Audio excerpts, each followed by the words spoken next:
इंसान का दिमाग और शैतान का दिमाग, इसमें क्या फर्क है आप बता सकते हैं? मैं बताता हूं।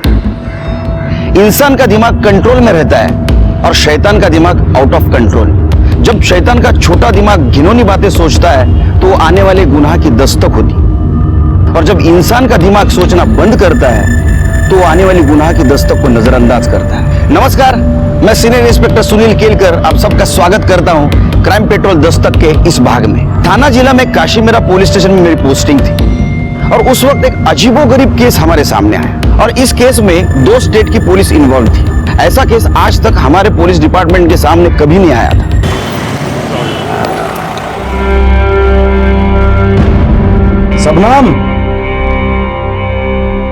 सबनम डब्बा दे दो, हमको लेट हो रहा है। हाँ आई, आ गई ये लो।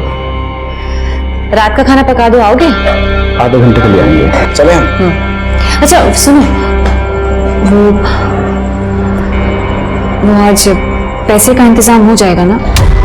हम जल्दी शादी कर लेंगे तो अच्छा रहेगा। पगली, पैसा का इंतजाम भी हो जाएगा और शादी का भी। अब जाए हम? ठीक है, ध्यान रखना अपना। सुनो, 1 मिनट।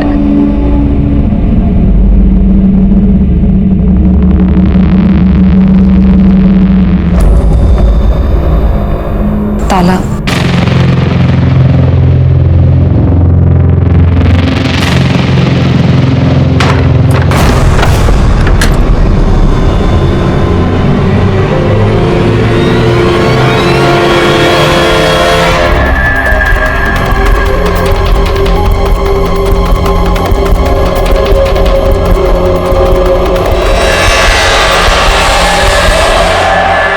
हाँ ठीक है, मैं फोन करता हूँ। सॉरी पाटे साहब, मैं लेट हो गया, सॉरी। अरे क्या विनोद, एक तो फोन नहीं रखते हो, ऊपर से कितनी देर करते हो। ठीक है, अब आया है ना तो एक काम कर, छत पर जाकर पानी बंद कर, नहीं तो सेक्रेटरी साहब चिल्लाएंगे।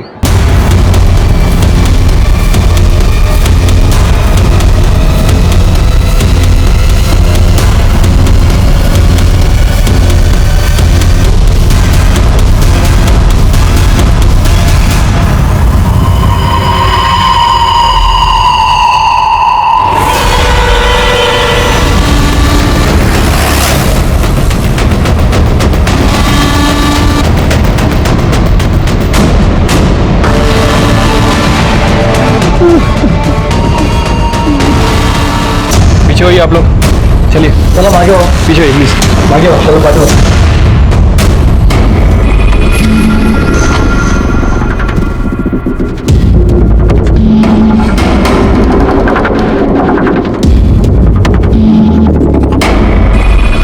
शिरके, शायद ये ऊपर से नीचे आ रहा था तब किसी ने इसके पैर खींचे,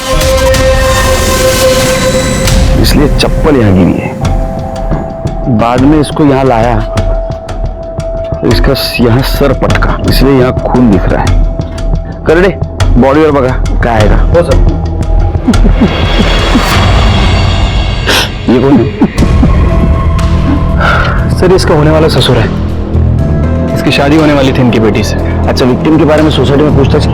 हाँ सर, मैंने दूसरे गार्ड्स, सुपरवाइजर और यहाँ रहने वाले काफी लोगों से पूछताछ की। सर सभी का यही कहना है कि ये काफी अच्छा लड़का था, मतलब कभी किसी का लफड़ा नहीं हुआ इसके साथ। मतलब विक्टिम बाहर के सोसाइटी का है। सीसीटीवी कैमरा है क्या? नहीं सर, टेरिस पे तो नहीं है। इंटरेस्ट पे रहेगा ना साहब, सीसीटीवी 1 महीने से खराब है। सुपरवाइजर,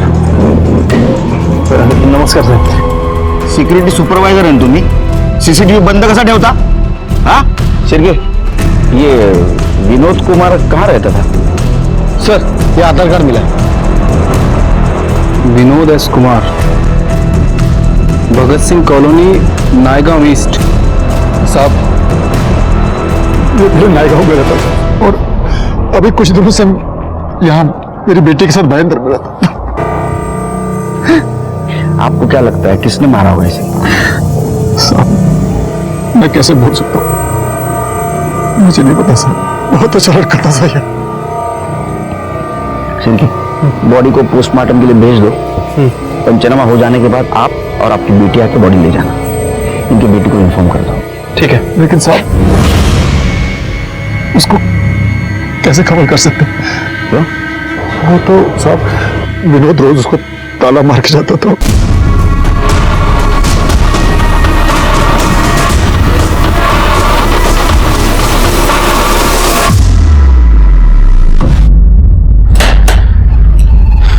आपका कहना है कि आपकी बेटी अंदर है? हाँ साहब। कोई है अंदर?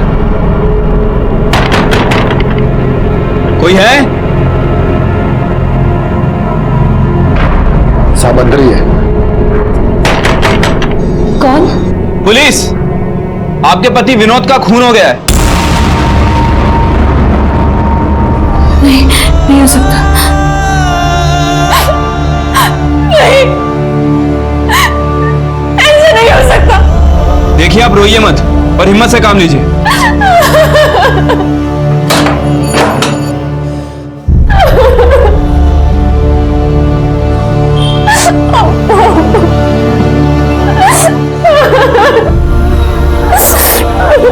आप दोनों के अलावा विनोद का और भी कोई रिश्तेदार है?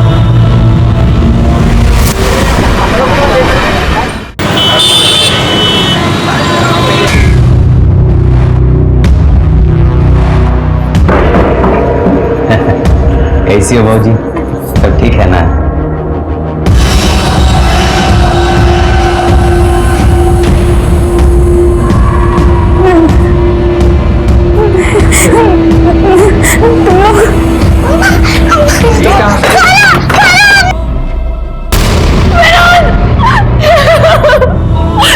तुम मुझे अकेला छोड़ के नहीं जा सकते विनोद।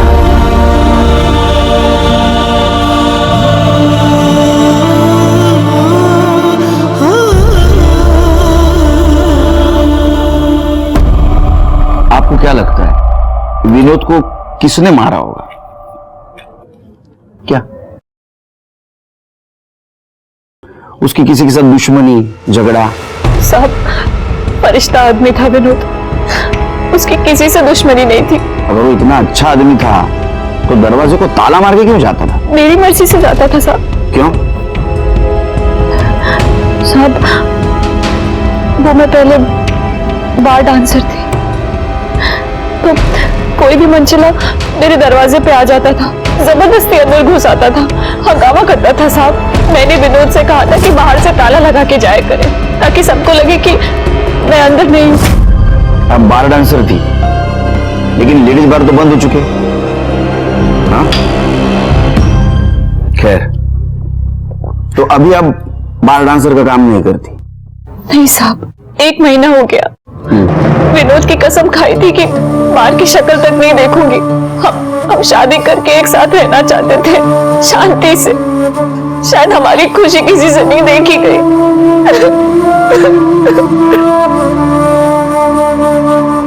शांत हो जाइए।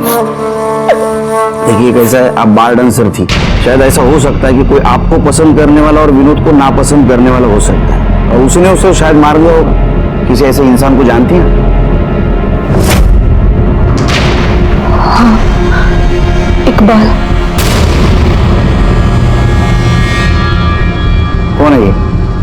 वो इसका काम देखता था, कौन से बार में कब भेजना है, किस टाइम भेजना है, ये सब। ठीक है, आप जाइए, कुछ होगा तो बताऊंगा मैं आपको। ठीक है सर।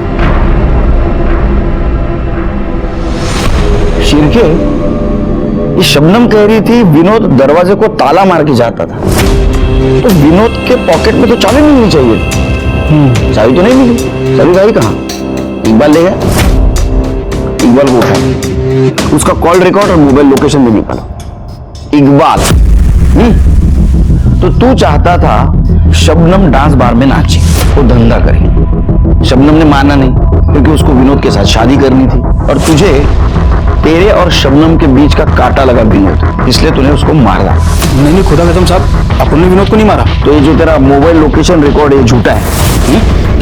विनोद का जहां मर्डर हुआ वहां तेरा मोबाइल ऑन था, क्या कर रहा था वहां? साहब, मैं उस पर नजर रख रहा था कि वो कब घर से बाहर जाए और मैं शबनम से बात करूं, लेकिन वो ताला मार के निकल गया साहब। फिर मैं साहब उसके पीछे पीछे गया, ये देखने के लिए कि वो काम किधर करता है। वो टेरेस पे गया पानी बंद करने के लिए, तो उसके पीछे गया और उसका मर्डर कर। मेरा भरोसा करो साहब, बिल्डिंग के अंदर तो गया ही नहीं साहब। तूने क्या किया और क्या नहीं किया ये हम पता करेंगे। जा शिरके, अपने खबरियों को बोलना, इसके ऊपर नजर रखनी, और ये विनोद के जान पहचान वालों के बारे में जरा पूछताछ कर। शायद ऐसा हो सकता है कि पुरानी दुश्मनी निकालने के लिए उसका मर्डर किया हो। ठीक है।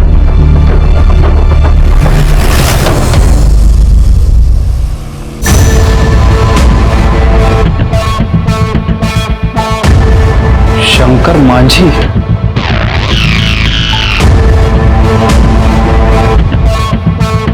मुशारी रामनाथ चौक 3 स्थान, जिला मुजफ्फरपुर, बिहार। हो साहब, ये हमारे साथ ही रहता था और इसकी ना 2 गंदी आदतें थी। एक तो आज के टाइम में वो फोन यूज नहीं करता था, और दूसरा हर किसी को अपना नाम और गांव गलत बताता था। मुझे तो यही नाम पता है साहब, अनिल कुमार, बाराबंकी में रहता था। हाँ साहब, इसका नाम संजय कुमार है और ये इलाहाबाद का रहने वाला है। साहब, मैंने कभी भी विनोद से उसके घर वालों या उसके गांव के बारे में नहीं पूछा। कुछ तो होगा आपके पास विनोद के घर वालों का, कोई माँ बाप की फोटो, कोई लेटर, कोई कुरियर, कुछ भी। पता नहीं साहब, लेकिन हाँ, उसकी एक पेटी है मेरे पास जिसमें वो अपना सारा सामान रखता था। मैं वो आपको देती हूँ। भैया, हम आपकी इकलौती बहन है, हमें कुछ तो नया दिखाइए। आज तुम्हारे पति के कारण तुम्हारा और हमारा बाप जेल में है। तुम हमारी आंखों के सामने रहोगी ना तो हम सच बता रहे हैं, हमारे हाथों से तुम्हारा खून हो जाएगा। आखिर तुम हो तो शंकर माझी की बीवी और ये बेटी भी तो उसी की है। चलो भैया, हमारी बात सुनिए ना, हम कहाँ जाएंगे भैया? भैया, हम कहाँ जाएंगे भैया? भैया,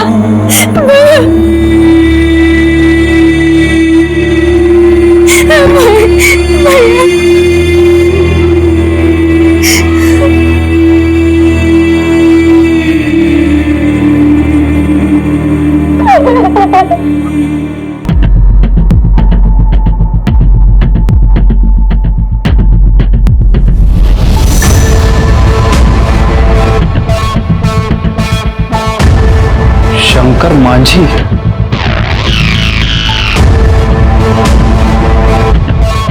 मुशारी रामनाथ चौक 3 स्थान, जिला मुजफ्फरपुर, बिहार। कमाल है शिरके, आधार कार्ड और फोटो एक आदमी का, नाम और एड्रेस 2।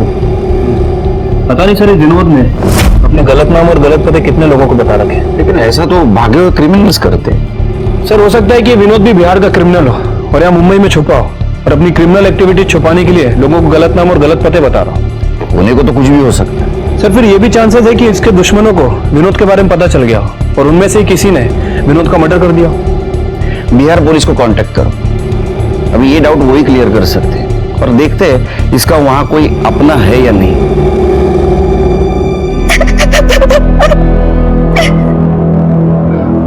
मत रो बेटा, मत रो। जिसका पति मर जाता है ना बाबूजी, उसके जीवन में सिर्फ रोना ही लिखा रहता है। समझ लो कि हम दोनों का कर्म फूटा है। हम भी तो बिना किसी बात के जेल काट रहे हैं। तुम विश्वास नहीं करोगे बाबूजी, अब हम उस घर में नहीं रह सकते। देखो, तुमको वहीं रहना होगा। शंकरवा मरने को मर गया, पर तुम्हारा और हमारा जीवन खराब कर दिया उसने। तुमको खुद अपनी लड़ाई लड़नी पड़ेगी बेटा। सर, वो बिहार पुलिस से मेरी बात हुई है। सर, वो विनोद कुमार, जिसका दूसरे ही आधार कार्ड पे नाम शंकर माझी था और एड्रेस बिहार का है। सर, 1 साल पहले बिहार में उसका मर्डर हो गया। क्या? हाँ सर, और बिहार पुलिस ने उसके ससुर को गिरफ्तार किया है, वही सजा काट रहा है। शिरके, कमाल है। यानी 1 साल पहले जिस आदमी का बिहार में मर्डर हुआ, उसी आदमी का अभी मुंबई में मर्डर हुआ, और उसके खूनी की हमें तलाश है। अभी तो फिल्म की स्टोरी है, फिल्म बननी चाहिए इसके ऊपर तो। सर, मुझे लग रहा है कि ये रियल मर्डर और फेक मर्डर का कोई कनेक्शन है। हो भी सकता है, नहीं भी।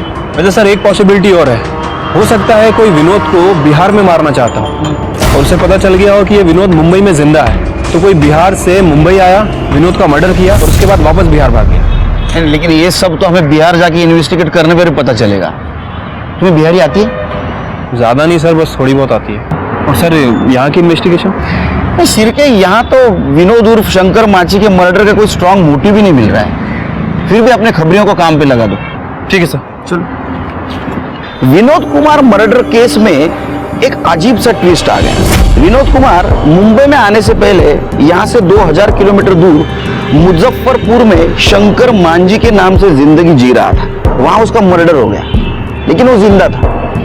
किसी ने उसके मरने की साजिश की थी, लेकिन ये बात शंकर मांझी ने छिपाई कि वो जिंदा है और वो मुंबई में है। लेकिन किस्मत देखिए, यहां मुंबई में शंकर मांझी का असल में मर्डर हो गया।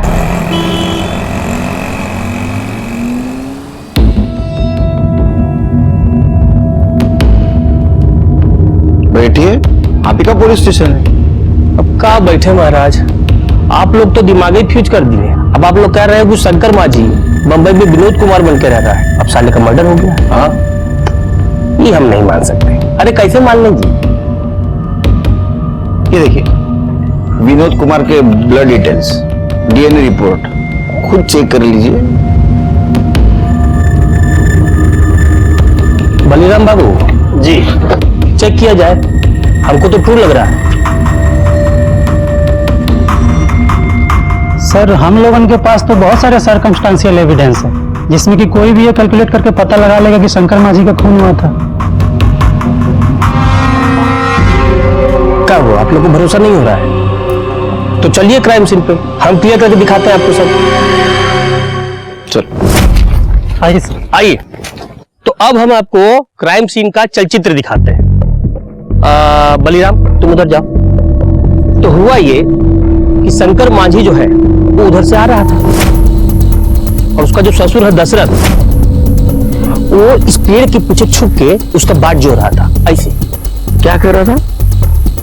अब उसका इंतजार कर रहा था। अच्छा, तो बलिराम आओ। अरे बलिराम, तुम शंकर मांझी हो, हम दशरथ हैं, जब हम बुलाएं तो आ जाना। ठीक है साहब। आओ। अब तो यहाँ खड़े होकर उसका बाट जो रहा था, तो आओ बलिराम। अब तो जैसे ही आया कि दशरथ एकदम उसके सामने खड़ा हो गया, ऐसे दोनों के बीच में झपटम झपटाई हुई, और जो घड़िया है उसकी वो टूट के नीचे गिर गया। अरे रुकिए रुकिए, बीवी ने शादी की सालगिरह पे गिफ्ट दिया था, आप तोड़ रहे हैं इसको। लाइए मैं खोल के देता हूँ आपको। ठीक है, ठीक है। लीजिए। तो ये जो घड़ी है यहाँ गिर गया था, और फिर क्या किया, जो दशरथ है वो चाकू निकाल के शंकर मांझी के पेट पे अच्छा, और फिर उसको खींचा। क्या बोल रहा हूं, बहुत मोटा गए हो यार, अभी बहुत भारी हमसे खींच नहीं रहे। तो मान लीजिए कि लाश को दशरथ जो है वो खींचते हुए लेके जा रहा है, ऐसे खींच के लेके आ रहा है। आइए आइए आप लोग। हाँ, तो ऐसे खींचते खींचते खींचते खींचते इधर से खींचते खींचते यहाँ लाके छोड़ दिया। हाँ, और फिर जो दशरथ है वो देखा कि उसके कुर्ते पे खून लगा है। अब गांव वालों को शक न हो जाए तो क्या किया, कुर्ता खोल के उसी पेड़ के पास हमको कुर्ता मिला था, और उसका जो चप्पल का निशान है वो यहाँ से लेकर वहां तक हम लोग को बरामद किए थे ना जी सर। और फिर उसका मोबाइल लोकेशन निकाल के हमको पता चला कि जो दशरथ है वो यहाँ पे था, वही मारा है इसको। सर, कोरट में शंकर का खून, उसकी घड़ी, दशरथ का कुर्ता, मोबाइल लोकेशन की डिटेल, चप्पल का जमीन में निशान, ये सब सर्कमस्टांशियल एविडेंस बनाकर हमने पेश कर दिया। तो आपको दशरथ के चप्पल के निशान मिले, लेकिन शंकर के नहीं मिले। हाँ, वो चप्पल नहीं पहना होगा ना। वो वेपन? अरे वो वेपन तो कहीं गाड़ दिया होगा, देख तो रहे हैं, सब खेत खलिहान तो है। बॉडी भी गाड़ दी होगी फिर। नहीं सर, बॉडी गाड़ी नहीं होगी, वो जंगली जानवर ले जाके खा गए होंगे। यहाँ चीता सियार बहुत रहते हैं ना। तो हम लोगों को जल्दी निकलना चाहिए, तो हमें भी खा लेंगे वो। अच्छा, एक काम कीजिए सर, आप दशरथ को छोड़ने की तैयारी कीजिए, क्योंकि वो बेकसूर है।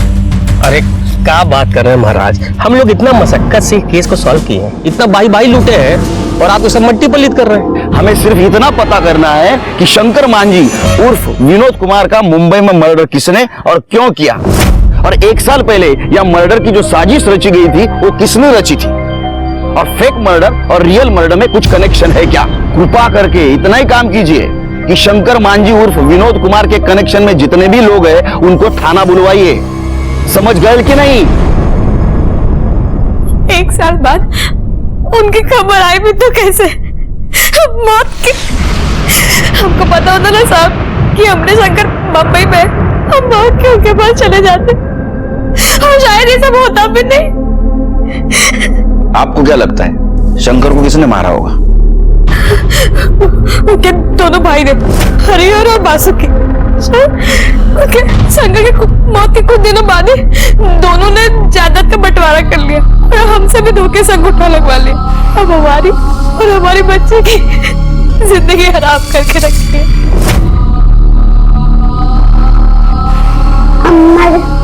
बापूजी कब आएंगे? चलो निकलो, तेरा आदमी मर गया है। ये घर से निकलो और अपना बाप भाई का घर पे रहो। चलो। एक खूनी की बेटी को नहीं यहाँ रख नहीं सकते हम। चलो निकलो यहाँ से। नहीं नहीं, हम कहीं नहीं जाएंगे। ये घर हमारा है और ये घर की औलाद है, हम कहीं नहीं जाएंगे। देख रहे भैया, तनिको इसका मुंह पे शर्म है। तनिको ये जान रही है कि हमारा मर्द तो मर गया है, तो अपना जवानी का मजाक तो हम ही दोनों सुने लेगी। इसीलिए नहीं जा रही भैया, और कोई बात नहीं है। धंधे वाली बना दिया हमें। जब उनका मन आता तब हमारे साथ जबरदस्ती करते। आपने बताया नहीं किसी को ये? बाप भाई के पास गए थे, कुछ नहीं हुआ। अब हम उस घर में नहीं रह सकते। तुमको वहीं रहना होगा। हम उनके पास नहीं रह सकते भैया। अरे तो हम क्या करें? हाँ, हम कोई आश्रम खोल के बैठे हैं यहाँ पर।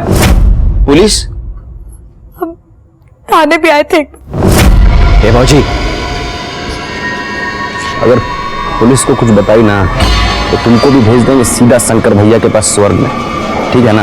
ये बात को ना अपने भेजा में घुसा लो, वरना तुम्हारी बेटी को ना कोठा में बेच देंगे। निकल। यही शंकर के सबसे बड़े दुश्मन थे। इन लोगों ने पहले उसको भड़काया, फिर उनका खून का योजना बनाया। हमने बापूजी को जेल भेजे और फिर उनको बंबई भेज दिया। और जब यहाँ पे मामला ठंडा हो गया तो शंकर को मार दी।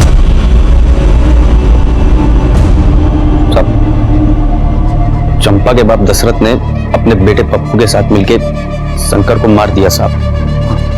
हाँ साहब, अब यहाँ मरे या बंबई में मरे, लेकिन सर सच बात यही है कि वो उसे बिल्कुल पसंद नहीं करता था। और एक बात और साहब, वो उसे पूरे गांव के सामने मारने की धमकी दिया था साहब। हम सोच रहे थे साला तुमसे पैसा लेकर व्यापार शुरू करेंगे, तुम साला करोड़ लेकर मर जाओगे, पपुआ को दे दोगे। अगर हमको देने के लिए ना तुम्हारी अंटी से कुछ नहीं निकले। हाँ, नहीं निकलेगा, समझ गए ना? अब जाओ यहाँ से। जा रहे हैं, और तुम्हारी बेटी और नाती को यहीं भेज देंगे। अब हमारी जिम्मेदारी नहीं है। तो हमारी जिम्मेदारी है, शादी कर दी है ना, सब हो गया बस। और यहाँ लाके छोड़ दोगे तो मार के काट के तुमको जंगल में फेंक देंगे आप। साहब, अब आप कह रहे हैं कि शंकर बंबई विनोद बनकर आया, तो अब हमको भी सही लग रहा है साहब। उसका बाप तो बड़ा चतुराई से जेल चला गया और उसका बेटा पप्पू बंबई आकर हमारे शंकर को मार दिया साहब। तुम दोनों मुंबई क्यों नहीं आते? हाँ, फिल्म राइटर बनने के लिए? अगर दशरथ और उसका बेटा पप्पू उसने तुम्हारे भाई को मारा है तो ये क्या है? देखो, भाई के मरते ही तुमने जमीन का बंटवारा क्यों किया? क्योंकि साहब पप्पू की नजर शंकर के हिस्से की जमीन पे थी। वो चंपा को पटाकर जमीन हड़पना चाहता था साहब। हाँ साहब, हमारे गांव का नियम है साहब कि कोई एक भाई मर जाता है तो जमीन जायदाद बाकी के भाइयों में बांट दिया जाता है साहब। अच्छा, तो भाई के मरने के बाद उसके बीवी पे रेप करने का भी नियम है क्या तुम्हारे गांव का? हाँ,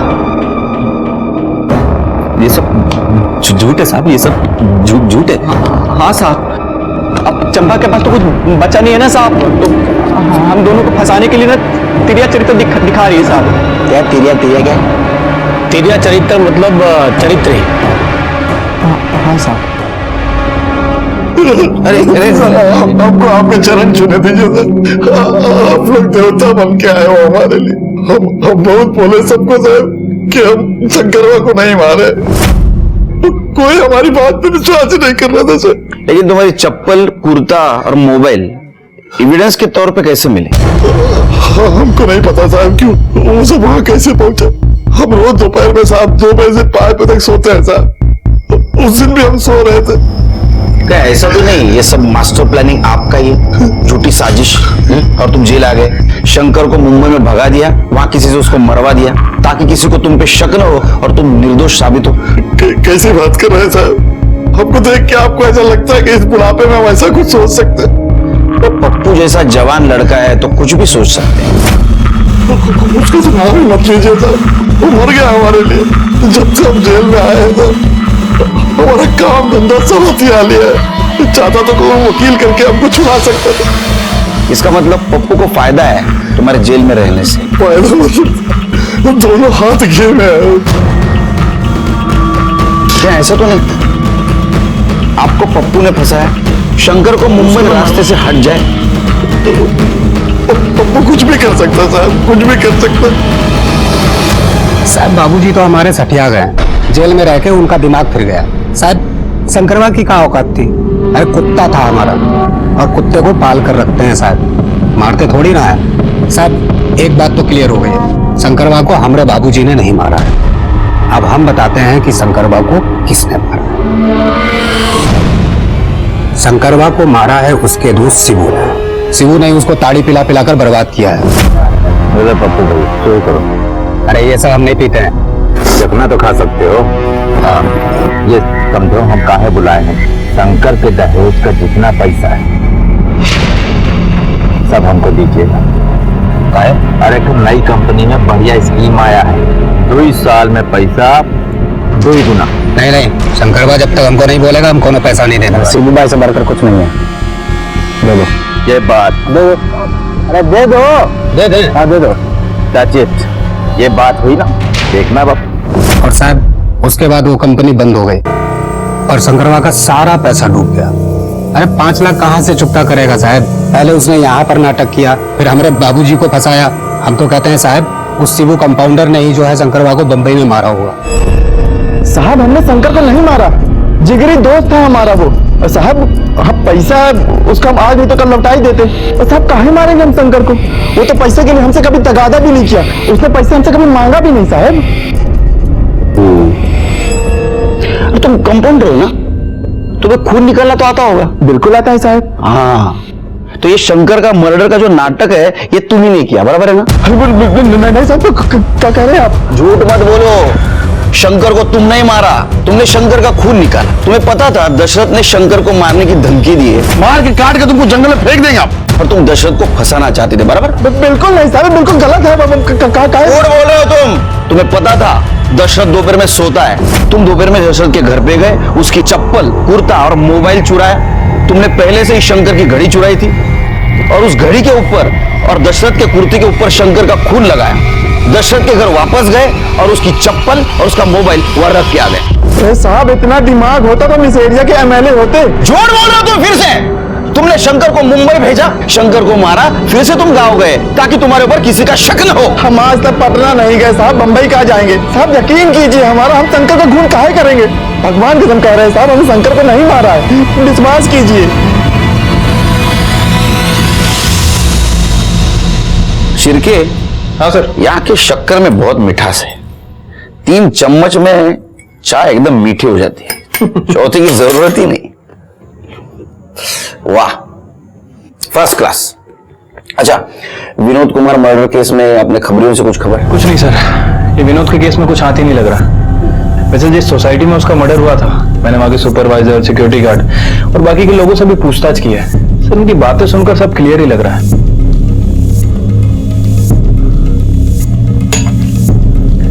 ये देखो शिरके, ये चंपा का बाप दशरथ, ये चंपा का भाई पप्पू, ये चंपा के देवर मतलब शंकर मांझी के भाई हरिहर बासुकी, और ये शंकर मांझी का अच्छा दोस्त शिबू।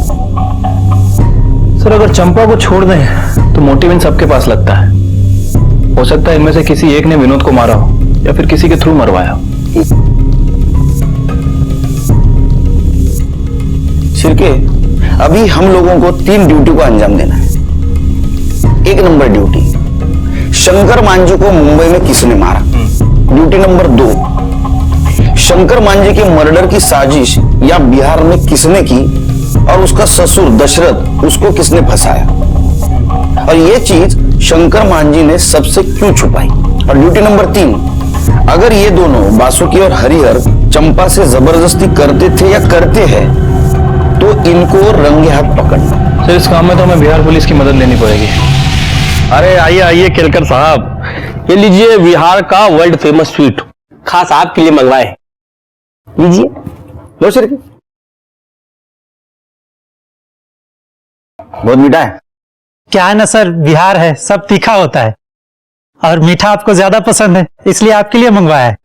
सर सब मिलके साथ चलेंगे तो सब मीठा होता है ना। हाँ, इसलिए तो हम यहाँ आए हैं। हमें वो हरिहर और बासुकी को अरेस्ट करना है। काहे? अरे आपके सामने तो चंपा ने कहा। जब उनका मना तब हमारे साथ जबरदस्ती करते। अरे क्या सर, एक औरत ने आपके सामने 2 टेसू क्या बढ़ा दिए, आपने विश्वास कर लिया। और आप लोग तो खुद ही बहुत समझदार है।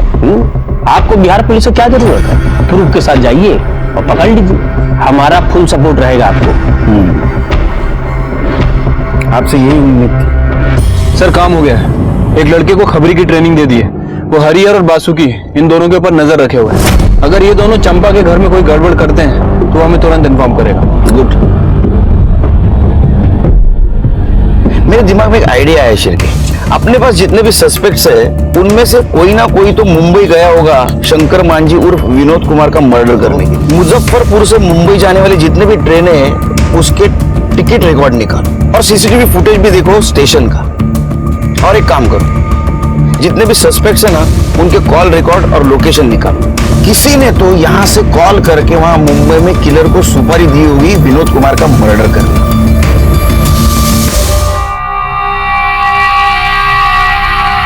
अरे सुलेमान भाई समझाओ ना इसको, क्या खाली पीली फोकट का टाइम थोड़ा कर रही है। अरे एक दिन ये जवानी ढल जाएगी ना, कोई पूछने का भी नहीं इसको। बहुत हो गया, एक बार निकल जाओ यहाँ से और दोबारा यहाँ आए ना तो पुलिस को कंप्लेंट कर दूंगी। एक मिनट इकबाल,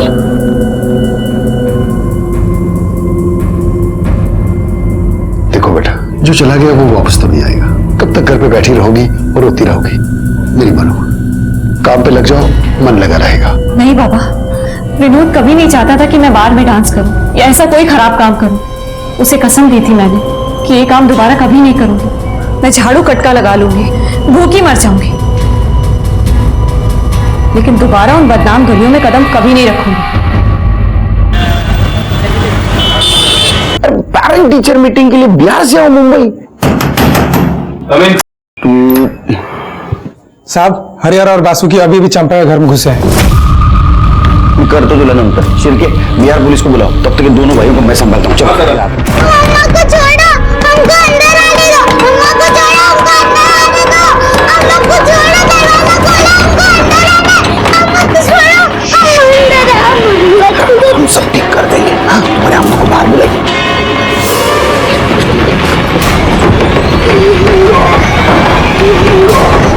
जाओ जाओ जाओ, चलो। बहुत गर्मी चढ़ा है तेरे को, गर्मी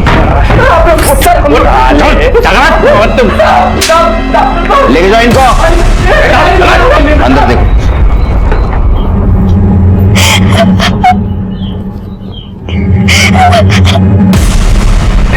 नारी का शोषण करते, नारी का शोषण करते। रामायण नहीं पढ़े हो क्या? हाँ, भाभी मां समान होती है।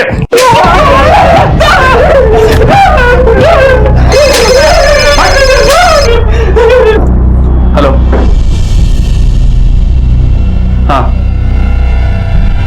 ठीक है, वेरी गुड, ओके सर। इन दोनों के ट्रेन टिकट्स और फोन लोकेशन की डिटेल्स आ गई हैं। तो जिस दिन मुंबई में विनोद का मर्डर हुआ उसके 6 दिन पहले ये दोनों मुंबई में थे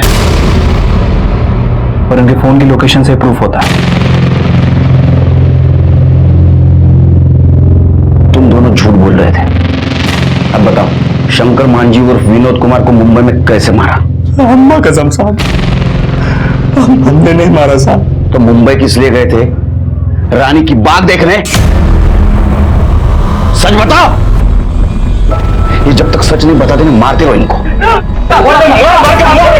सच बताते साहब, सब सच बताते साहब। ये सच है कि हम लोग शंकर भैया को मारने गए थे बम्बई साहब। वो बहुत खुशी हुई भैया कि तुम जिंदा हो, और जो तुम पैसा बोले थे ना वो हम सब लेके आए, बैग में है होटल में। नहीं अच्छा है, गांव में बड़ा परेशानी है, यहीं रहो, शादी करो, गांव में हम सब संभाल लेंगे। सही कह रहे हो हरिहर भैया, कल हम लोग सुबह वाली ट्रेन से जा भी रहे हैं। सुबह जा रहे हो? यहाँ पास में माता का मंदिर है, शाम को दर्शन करते हैं। शाम को शंकर भैया हमें माता के मंदिर में ले गए थे। मंदिर बहुत फेमस है, जो भी मुराद मांगोगे पूरी हो जाएगी। जय हो चंडिका देवी। क्या करो? हम लोग शंकर भैया को बहुत खोजे पर वो नहीं मिले साहब, इसलिए हम लोग वापस चले गए। शंकर भैया को हम लोग नहीं मारे हैं साहब, ये सच बात है साहब। वो हम पता कर लेंगे। फिलहाल अपनी भाभी चंपा के शोषण और बलात्कार के जुर्म में तुम्हें पुलिस कस्टडी मिलती है। कल इनको मैजिस्ट्रेट के सामने पेश करो।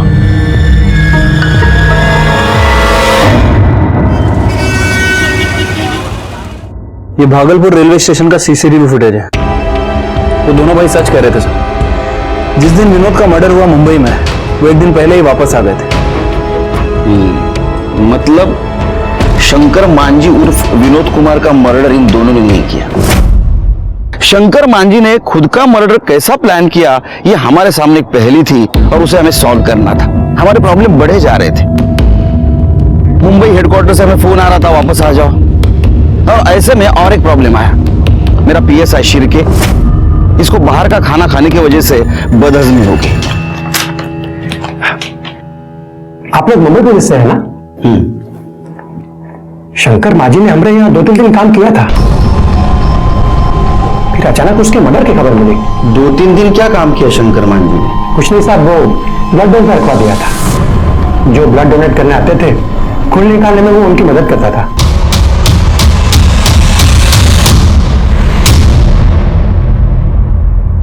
वो अपना सारा सामान इसी में रखा करते थे।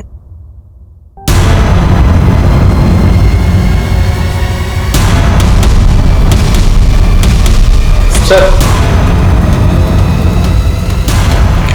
अरे ये तो ग्लोव्स है, सिरिंज। शिबू को बुलाओ। इसे पहचानते हो? ये शंकर मांझी के घर में मिला।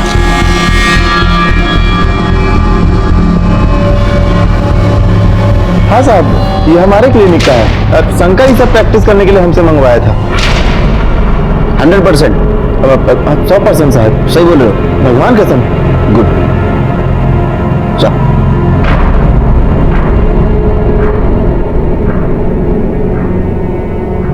इन चीजों को शंकर ने अपना खुद का मर्डर प्लान करने के लिए यूज किया, अपने ससुर से बदला लेने के लिए और उनको फंसाने के लिए, क्योंकि ससुर ने उसको बिजनेस के लिए पैसे नहीं दिए थे। ये आप इतने कॉन्फिडेंस के साथ कैसे कह सकते हैं? शंकर ने एक क्लिनिक में 2-3 दिन काम किया था। वहां के डॉक्टर ने बताया वो वहां खून निकालना सीख गया था। उसने ये सारी चीजें शिबू से मंगवाई और सबसे पहले खुद का खून निकाला।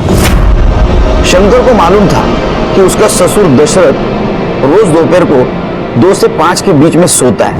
वो वहां गया, उसने ससुर की चप्पल, कुर्ता और मोबाइल चुराया। फिर मर्डर ऐसे जगह प्लान किया जहां चप्पल के निशान मिट्टी में बने। फिर उसने अपनी खुद की घड़ी तोड़ी, घड़ी पर और ससुर के कुर्ते पर खुद का खून डाला और वो दोनों चीजें वहीं छोड़ के भाग गए। सबको ऐसा लगा कि पूरे गांव के सामने दशरथ ने शंकर को मारने की धमकी दी थी। मार के काट के तुमको जंगल में फेंक देंगे आप। तो शायद दशरथ ने शंकर को मारा और उसके बॉडी को जानवर खा गया। केलकर साहब, आपकी थ्योरी में लॉजिक है। ए बलिराम, स्लोक मार। तुमने हमें जो इज्जत दी उसके लिए धन्यवाद। ये केस तुम्हारा सॉल्व हुआ, हमारा नहीं। क्या? ठीक है सर, खबरी का कॉल आया था, बोल रहा था कि शबनम ने फिर से डांस बार ज्वाइन कर लिया है। क्या? और सर वो प्रोस्टिट्यूशन भी करने लगी है।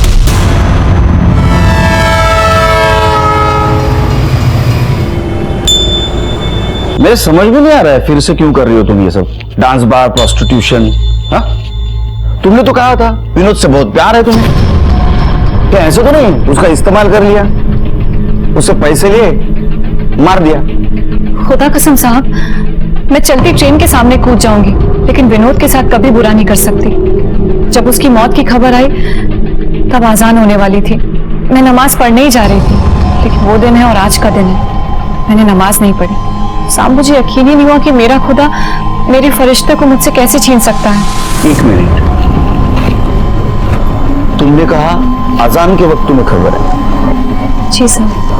मतलब दोपहर 1:05 1:10 के बीच में हमें खबर 2 बजे मिली, मर्डर 1 बजे हुआ। हमसे पहले तुम्हें कैसे खबर मिली?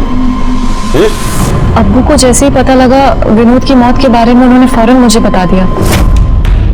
शबनम, दरवाजा खोलो शबनम।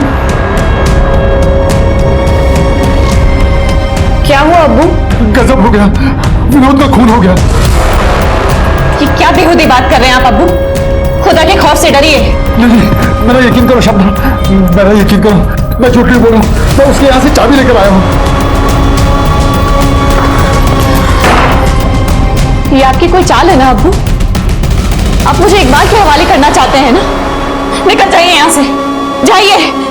मुझे लगा कि वो कोई चाल चल रहे हैं।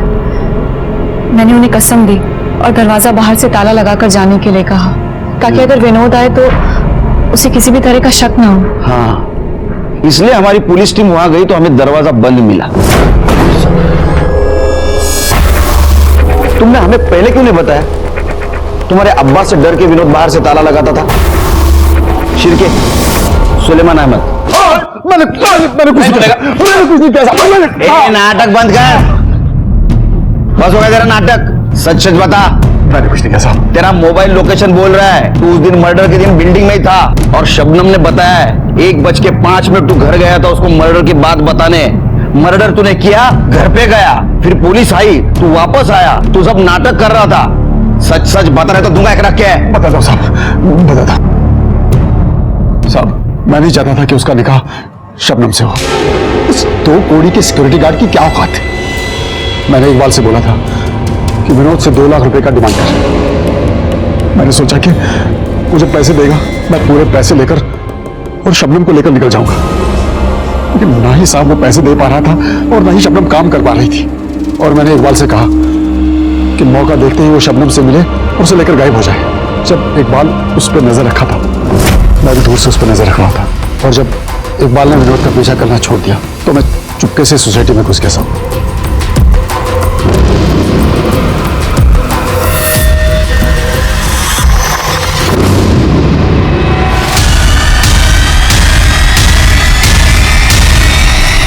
तू जैसा बुरा बाप तो आज तक नहीं देखा। शर्म नहीं आई तुझे सुलेमान? अपने बेटी से सब करवाते हुए उसे डांस बार में नचवाया। जब इस दलदल से वो निकलना चाहती थी तो उसके सपनों का मर्डर कर दिया। सुलेमान अहमद को शंकर मांझी उर्फ विनोद कुमार के कत्ल के जुर्म में सजा हो गई। कहते हैं ना, बुरे काम का नतीजा बुरा ही होता है। शंकर मांझी को बिजनेस के लिए पैसों की जरूरत थी और उसे गांव में कोई पैसा नहीं दे रहा था, इसीलिए उसके दिमाग में खुद के मर्डर का प्लान आया। वो अपनी वाइफ और बच्ची से अलग हो गया और यहीं से शुरू होगी गुनाहों के दस्तकों की दास्तान, जो उसके मौत पे आके रुक गई। देखते हैं हमारे आज के एपिसोड की दूसरी कहानी।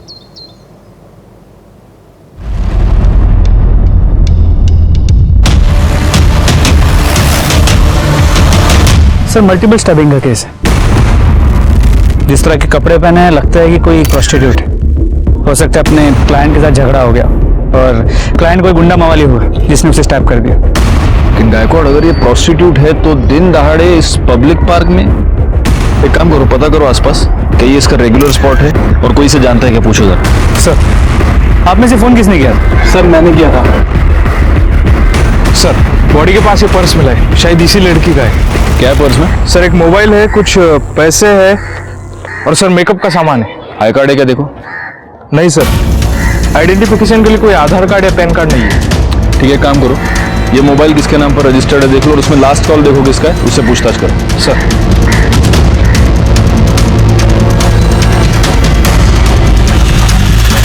सर कुछ नहीं मिला। यहाँ तो इसे कोई भी नहीं जानता और आसपास कहीं मर्डर वेपन भी नहीं मिला। ठीक है, पंचनामा करो और बॉडी को पोस्टमार्टम के लिए भेजो। सर मुंबई शहर के एक पब्लिक पार्क में जहां शाम के वक्त बहुत हलचल होती है, एक सजी धजी लड़की की डेड बॉडी मिलना अपने आप में एक दिल दहलाने वाली घटना है। इस घटना से दिमाग में कई सवाल उभरते हैं। कौन थी ये लड़की? क्या ये लड़की प्रोस्टिट्यूट थी?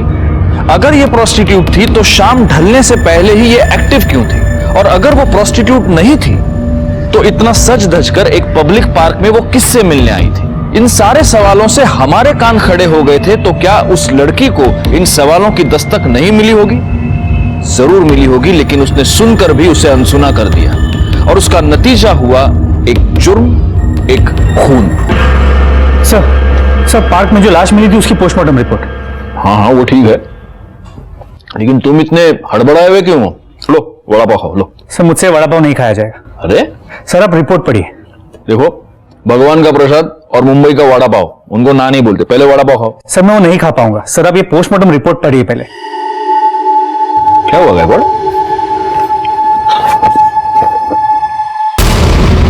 क्या हमारा डॉक्टर पागल हो गया क्या, या नींद में बनाई है रिपोर्ट उसने? सर मैंने डॉक्टर से रिकन्फर्म किया, ये रिपोर्ट सही है। मतलब हमें जिस लड़की की लाश उस पार्क में मिली वो लड़की नहीं, लड़का थी। मतलब लड़का था। जी सर। इसमें किसी होमोसेक्सुअल एक्टिविटी का तो कोई जिक्र नहीं है। तो फिर एक लड़का लड़की की तरह ड्रेसअप होकर सज धज कर पार्क में क्या कर रहा था? आज के जमाने में हम लड़के और लड़कियों को समान मानते हैं। हमारे आसपास हम कई सारी ऐसी लड़कियां देखते हैं जो लड़कों की तरह ड्रेसअप होती है, और इतना ही नहीं, वो लड़कों की तरह काम भी करती है। लेकिन आज के जमाने में भी एक लड़के का एक लड़की की तरह सज धज कर तैयार होना, पार्क में जाना और वहां उसका खून, इस केस को सॉल्व करने के लिए लड़की बनने वाले इस लड़के के जिंदगी के डिटेल्स का पता लगाना मेरे लिए बहुत जरूरी हो गया था।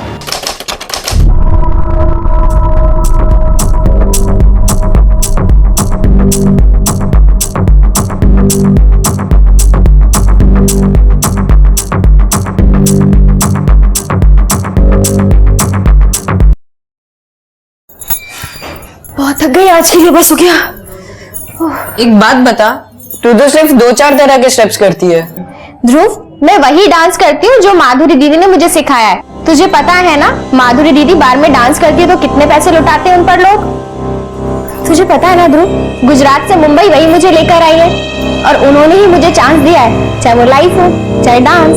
मैं वही करूंगी जो माधुरी दीदी मुझे कहेंगी, वही मेरी गुरु है। क्यों एंजल? पर ये स्टेप्स तो बहुत इजी है, ये तो मैं भी कर सकता हूँ। हाँ, बोलना आसान है लेकिन करना बहुत मुश्किल। करो तो जानू। करके दिखाओ। हाँ पक्का? हाँ।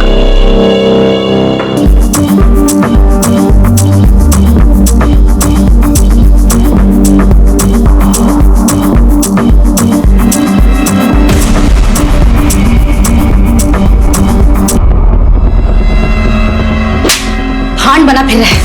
तुझे यहाँ काम करने के लिए रखा गया, गुलछरे उड़ाने के लिए, समझा ना? चल एंजल, आप भी चलो। चल।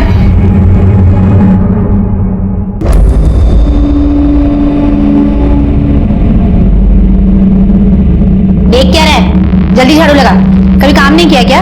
इधर इधर इधर से आपका ठीक से आ जाओ। हाँ, चप्पल निकालो। अरे क्या हुआ? एक मिनट रुको, एक मिनट रुको। हाँ आकर आकर आकर। ठीक है? मेरा बच्चा, जा जाके कपड़े बदल। क्या कर रहा है तू? ये वो बाई नहीं आई ना, तो इसे नहीं कहा कि मैं काम कर देता हूँ। मैं तेरे को जानती नहीं दीदी, तुझे ना मुफ्त में रोटी तोड़ने की आदत हो गई। कम से कम ये तो सोचा कर कि बच्चा है, एक दिन बाई नहीं आई खुद कर लेगी तो घिस जाएगी क्या? हाँ अच्छा नहीं, बोझ है। माँ बाप तो मर गए लेकिन बोझ हमारे ऊपर छोड़। बस कर, तू भी तो बोझ है। तू और तेरा निकम्मा पति करता क्या है? सोच, अगर मैं नहीं होती ना तो क्या होता तुम दोनों का? आई बड़ी बोलने की। हाँ तो कम से कम एंजल का ध्यान तो रखती हूँ ना मैं। हाँ हाँ बिल्कुल रखती है, उसके लिए इतने पैसे भी तो लेती है ना? थोड़ी तो शर्म कर, हमारे सगे भाई का बेटा है, हमारी जिम्मेदारी है। आई बड़ी एंजल का ध्यान रखती हूँ। आगे से सब नहीं करना। कुछ खाया? मैं मंगाती हूँ होटल से कुछ। उसने बोल दिया लगा झाड़ू लगाने।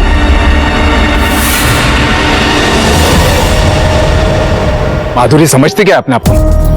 2% की इज्जत तो है नहीं, बाहर डांसर कहेंगी, और तू भी यहाँ चिपकी पड़ी है उसके पास। तो क्या करूँ? तुम्हारे माँ बाप भाई भाभी के साथ मॉडर्न किचन में रहूं? तो रह यहाँ उस एंजल की नानी बन के, जिसके बाप का तो कुछ आता पता है नहीं। मुझे तो ये माधुरी बिल्कुल पसंद नहीं है। देख अभी भी खड़ी है जासूस बन के यहाँ पर। आदर होती बुरी नहीं है, लेकिन जब से ध्रुव आया है ना तब से बदल गई है। उसे लग रहा है कि मेरे बिना उसका चल जाएगा, लेकिन इस ध्रुव का कुछ करना पड़ेगा, उसे इस घर से निकालना ही पड़ेगा।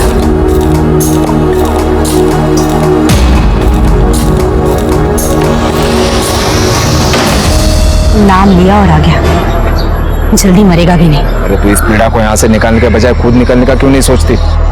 जल्दी से जल्दी जितने हो सके नोट निकाल तेरी बहन से, अपना खुद का घर ले लेंगे।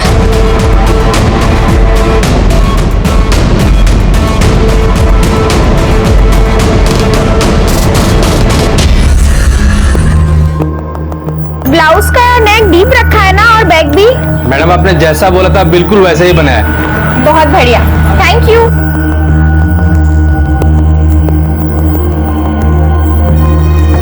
अरे मैडम पीछे कहाँ बैठ रही हैं? आगे बैठिए, एसी की अच्छी हवा आएगी और व्यू भी अच्छा मिलेगा।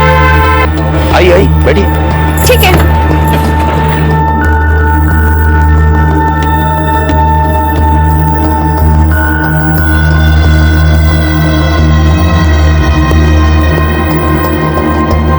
बोले भैया, ये क्या कर रहे हो? क्या कर रहे हैं? मैंने देखा आपने उसको जबरदस्ती टच किया। अरे तुम काहे फड़फड़ा रहे हो? हनी को भी पता है कि हमसे गलती से टच हुआ है, इसलिए वो कुछ नहीं बोली। पैर छू। मेरे नहीं, हनी के। पैर छू और बोल, आगे से ऐसी गलती नहीं होगी बहन। आगे से ऐसी गलती नहीं हुई बहन। अपनी औकात में रहकर समझाना, और अपने ये हाथ है ना जेब में रखने की आदत डाल, वरना इतने टुकड़े करूंगी कि सिग्नल पे भीख मांगने लायक भी नहीं रहेगा। चल चल गाड़ी निकाल।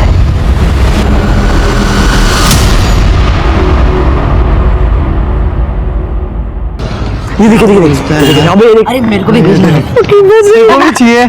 हाँ ये बोला लेते इसकी चलना यार। अरे बोला भैया, कैसे हो? बढ़िया है। बढ़िया हो ना? कुछ खाए पिए? यार आपके ही मजे, फ्री में आके सीख लेते हो। सच में? अरे मजाक नहीं कर रहा। चलो अभी जाओ, मैडम आने वाली है। अरे बोला भैया चले जाएंगे यार। बोला भैया एक रिक्वेस्ट थी, हमें भी कभी डांस बार ले चलिए ना। एक बार लेके चलो, एक बार। हाँ प्लीज यार। अरे हाँ एक बार प्लीज यार, प्लीज। जाओ मैडम आगे, मैडम जाओ।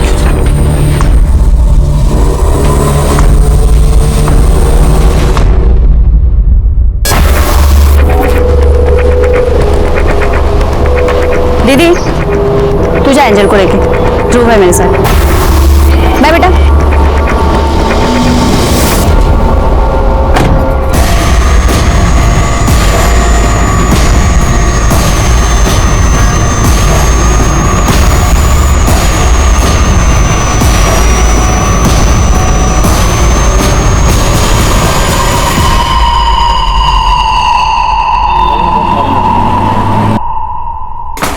हनी, हनी कहाँ है तू?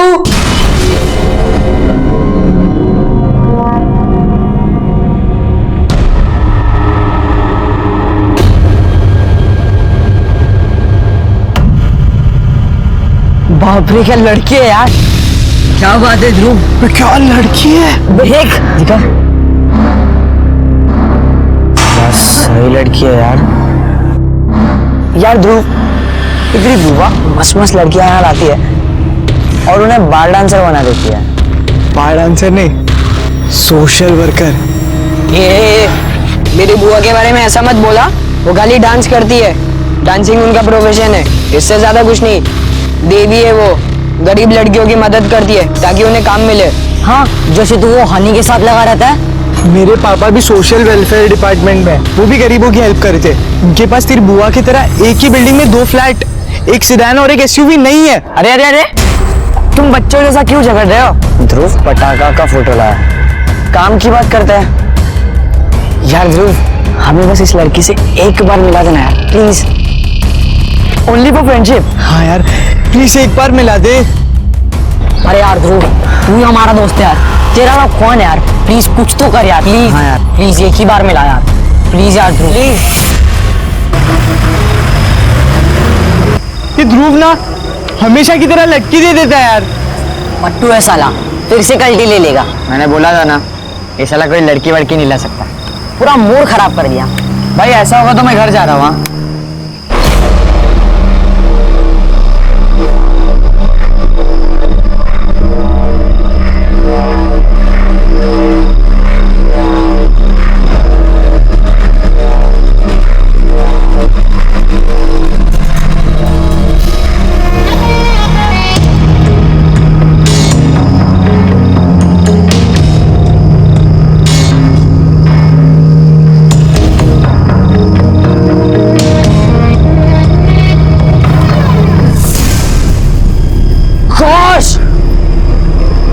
ध्रुव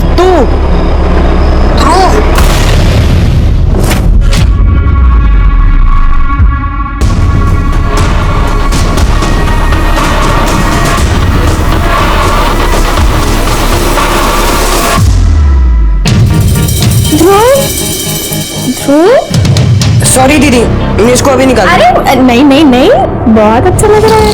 वेल वेल, एक चीज की कमी है, मेकअप।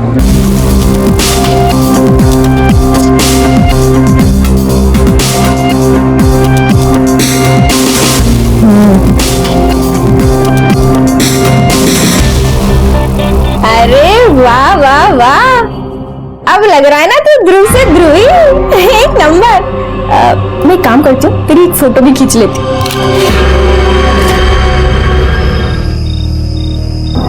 ध्रुव, मैं आज तुझसे वही सवाल पूछता हूँ जो मेरा बाप मुझे रोज पूछता है और परेशान कर देता है। क्या भाई, तू लाइफ में क्या करना चाहता है? मैं ना अपनी बुआ की तरह बनना चाहता हूँ, ताकि मेरे पास एक बड़ा सा घर हो, बहुत सारी गाड़ियाँ हो, बहुत पैसा हो और मैं दूसरों की मदद कर सकूँ। फिर ना भाई, लाइफ ने तेरे साथ बहुत बड़ा धोखा किया। अगर तू लड़की होता ना तो अपनी बुआ के जैसा बार डांसर होता और रोज सुबह बैग भरकर पैसे घर पे लाता। और तू जो तेरी जहरीली बुआ है ना शिल्पा, उसकी सुननी भी नहीं पड़ती। और वो कमीना भूला तेरा ड्राइवर होता। ओए, ये सब ना ये अभी भी कर सकता है। कैसे? जिंदगी में कई बार ऐसा होता है कि हमें कोई बहकाता है और हम बड़ी आसानी से बहक जाते हैं। हमारी सोचने की क्षमता कम हो जाती है और हम ये समझ नहीं पाते कि हम सीढ़ी चढ़ रहे हैं या सूली। ध्रुव के साथ भी कुछ ऐसा ही हुआ। उसकी आगे बढ़ने की ललक और अपनी बुआ माधुरी की तरह अमीर बनने की चाहत ने उसे बार डांसर बनने पर उकसाया और नतीजा हुआ एक। सर पार्क में जो लड़की के ड्रेस में लड़के की बॉडी मिली थी, उसकी इंफॉर्मेशन हमने सभी पुलिस स्टेशन में भेजी थी, लेकिन कहीं भी उसकी कोई मिसिंग कंप्लेंट दर्ज नहीं है। सर, उस लड़के के कॉल डिटेल्स रिकॉर्ड, मौत के ठीक 2 घंटे पहले उसकी लास्ट बातचीत इस नंबर पे हुई थी और इसी नंबर से उसे कई बार मिस कॉल भी आए थे। सर एक काम करो गायकवाड़, ये जो नंबर है इसकी डिटेल्स निकालो और पता करो ये कौन है। सर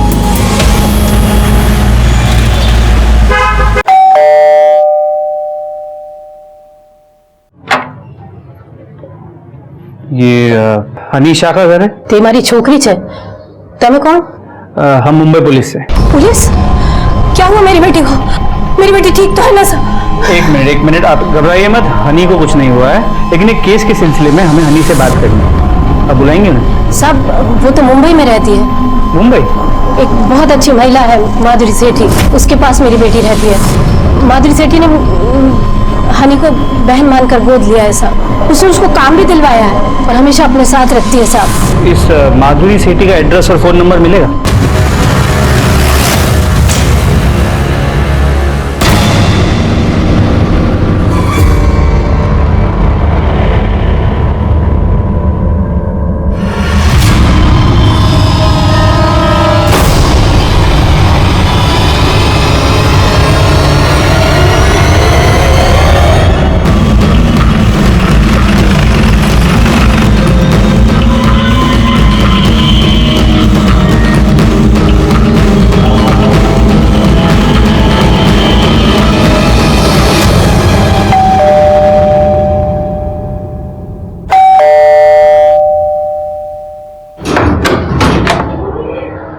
माधुरी सेठी, आप आप में से माधुरी सेठी कौन है? मैं हूँ साहब, लेकिन आप यहाँ क्यों आए? आपको किसने फोन किया? साहब, हमको पुलिस की हेल्प दीजिए प्लीज, आप जाइए। 1 मिनट, आप शांत हो जाइए। देखिए, हमें हनी शाह से बात करनी है। हनी से? क्यों? कुछ पूछताछ करनी। किस बारे में साहब? एक लड़के के फोन से हनी के फोन पे आखिरी कॉल किया गया था और हमें उस लड़के की डेड बॉडी मिली।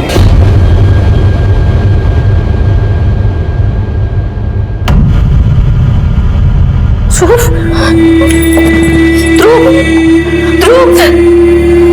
ये क्या हो गया ध्रुव?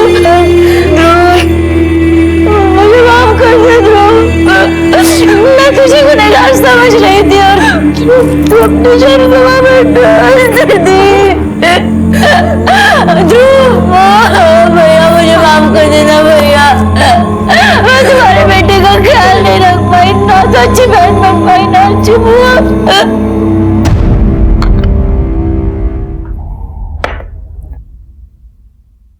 आप जब रो रही थी तो मैंने सुना आप कह रही थी कि हम तुझे गुनहगार समझ रहे थे। किस बात के लिए गुनहगार समझ रही थी आप ध्रुव को?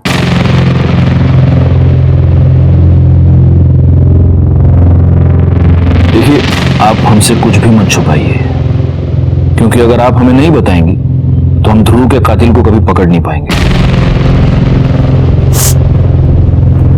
बताऊंगी साहब, सब कुछ सच सच बताऊंगी। मैं नहीं डरती किडनैपर विडनैपर से, और वैसे भी भगवान का आशीर्वाद रहा ना तो मेरी बेटी जरूर मिलेगी, सही सलामत मिलेगी मुझे। एक मिनट, कौन किडनैपर? अब किस किडनैपिंग की बात कर रही है? किसकी किडनैपिंग हुई है? मेरी बेटी का साहब, एंजल का। पहले हम लोगों को लगता था कि ध्रुव ने किडनैप किया उसे, लेकिन नहीं साहब, अभी उसकी डेड बॉडी देखने के बाद कंफर्म हो गया कि हम सब लोग ऐसे सोच रहे थे। ध्रुव ऐसा कर ही नहीं सकता था, ना तो उसने किया है साहब। आपकी बेटी की किडनैपिंग हुई कब हुई? दो दिन पहले साहब, ध्रुव के गायब होने के 1-2 घंटे पहले। तो आपने हमें इन्फॉर्म क्यों नहीं किया? मैंने सोचा था साहब कि मैं पुलिस कंप्लेन करूं, लेकिन आपको नहीं मालूम साहब, हमारा ये बार और डांसर लोगों की जो लाइन है ना, बाहर से जितनी ग्लैमरस पैसा सब दिखता है ना साहब, वैसा है नहीं, सारी बहुत गंदी है। हेलो मनसुख सेठ। अरे मैंने बोला था ना वीकेंड पे तो मिलने वाले, फिर अभी वीकडेज में क्यों फोन किया? पैसा चाहिए क्या? अरे नहीं बाबा, मेरी बेटी गायब हो गई है, सब जगह ढूंढ लिया, यहाँ वहाँ कहीं भी पता नहीं चला। मैं सोच रही पुलिस कंप्लेन कर दूं। अरे मरवाओगी क्या? डांडी थी जो? अरे तू पुलिस में कंप्लेन करेगी, पुलिस तेरे घर पे आएगी, फिर पूछताछ करेगी कि घर किसका है, फिर तू बोलेगी ये घर मेरा है, तो फिर पुलिस मेरे घर पे आएगी, मेरी पूछताछ करेगी, फिर बीवी को ये पता चलेगा कि मैंने एक बार डांसर को रखेल बना के रखा है। अरे तू समझती क्यों न थी? मेरी बदनामी होगी, सर्कल में बदनाम हो जाऊंगा, घर में बदनामी होगी। एक काम करो, फिरोती के लिए फोन आने दो, वो जितने पैसे मांगेंगे ना उनके मुंह पे मार देंगे और एंजल को छुड़वा लेंगे, ठीक है? बस इसलिए मैंने पुलिस कंप्लेन करने का प्लान ड्रॉप कर दिया साहब। आपकी बेटी की उम्र? 6 साल की है साहब, और उससे दमा की बीमारी है साहब। ये तो बहुत सीरियस है। हाँ साहब, लेकिन अभी वो ठीक है, ऐसा किडनैपर ने बोला। मतलब आपको किडनैपर का रैंसम कॉल आया था? हाँ आया था साहब, 2 बार आया था। पहला कॉल तब आया था जब ध्रुव हमारे साथ था। बुआ अब परेशान मत हो, सब ठीक हो जाएगा। क्या ठीक हो जाएगा? हेलो, तुम्हारी बेटी हमारे पास है, 10 लाख तैयार रखना। Hello, hello. और दूसरा कॉल? दूसरा कॉल ध्रुव के गायब होने के बाद आया था सर। हम लोगों को लगा कि ध्रुव ने ये सब किया, किडनैपिंग करवाई, क्योंकि दूसरा कॉल थोड़ा अटपटा था साहब।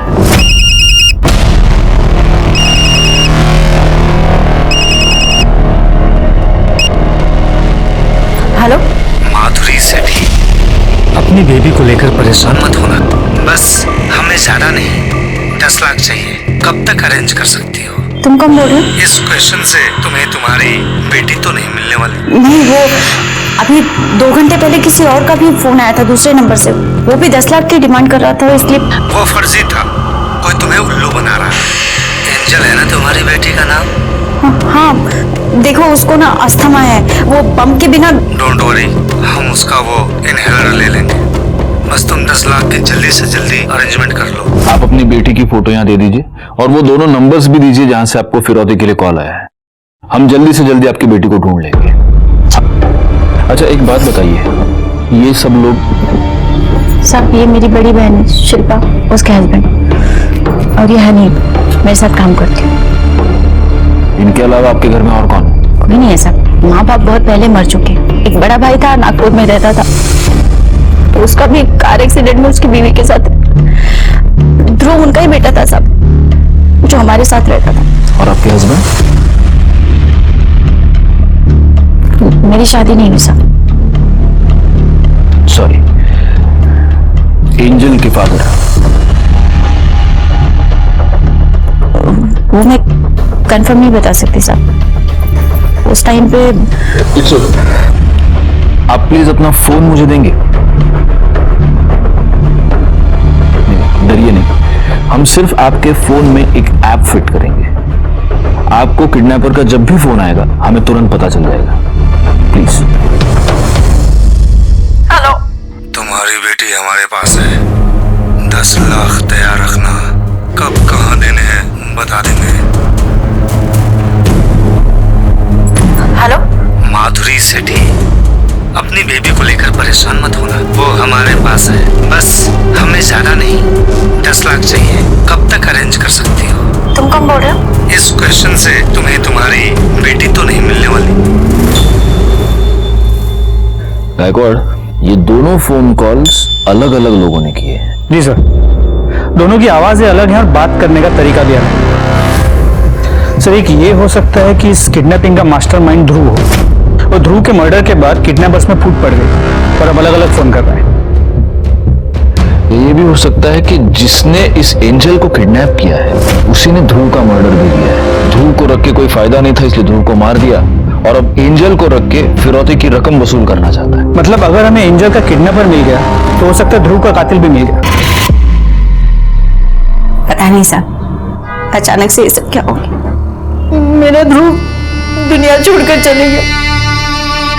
मेरी बेटी का कुछ पता नहीं चल रहा, कुछ समझ में नहीं आ रहा साहब। मेरी बेटी को ढूंढ दीजिए, पता नहीं कहाँ होगी, कैसी होगी।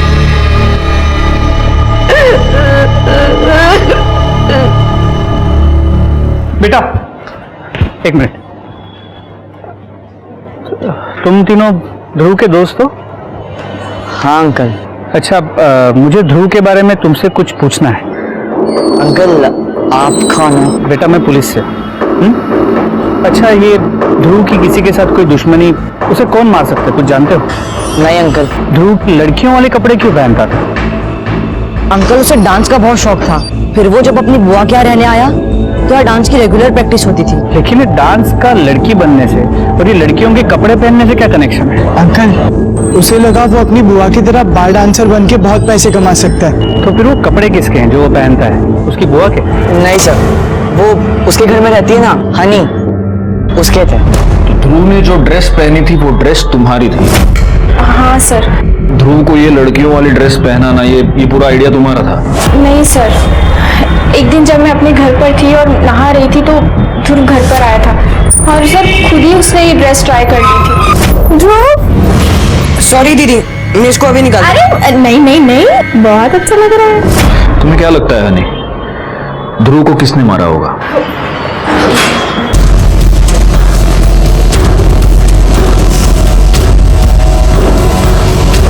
साहब, ध्रुव को जाना था, चले गया। आप प्लीज मेरी बेटी को ढूंढिए ना। देखिए मैडम, ध्रुव के मर्डर में और आपकी बेटी की किडनैपिंग में कोई कनेक्शन है। अगर ध्रुव का मर्डरर पकड़ा जाएगा तो आपकी बेटी भी मिल जाएगी। सर, आप मेरी बात समझ क्यों नहीं रहे? मेरी एंजल के बिना मेरा एक एक दिन कैसे बीता उसे मैं जानती हूँ। आपको पकड़नी पड़ी, किडनैपर को पकड़िए ना सर। लेकिन मुझे पहले अपनी बेटी की आवाज सुननी। मैं कैसे मान लूं कि मेरी बेटी तुम्हारे पास है? तो पैसों का इंतजाम कर। लेकिन वो हेलो हेलो हेलो,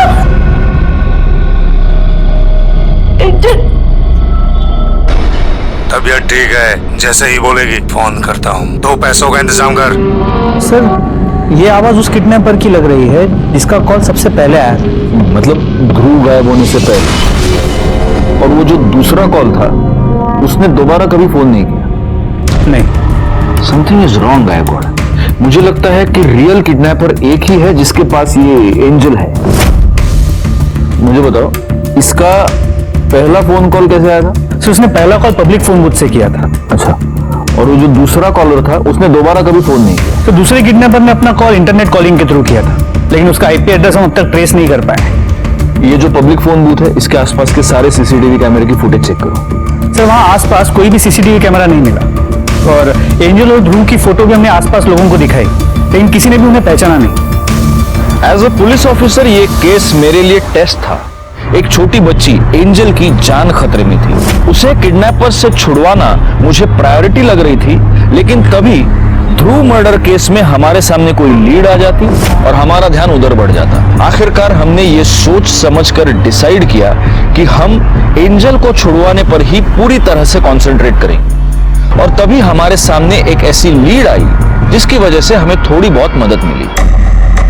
मैडम कहिए, मुझे बड़े इंस्पेक्टर साहब से बात करनी है। बोलिए।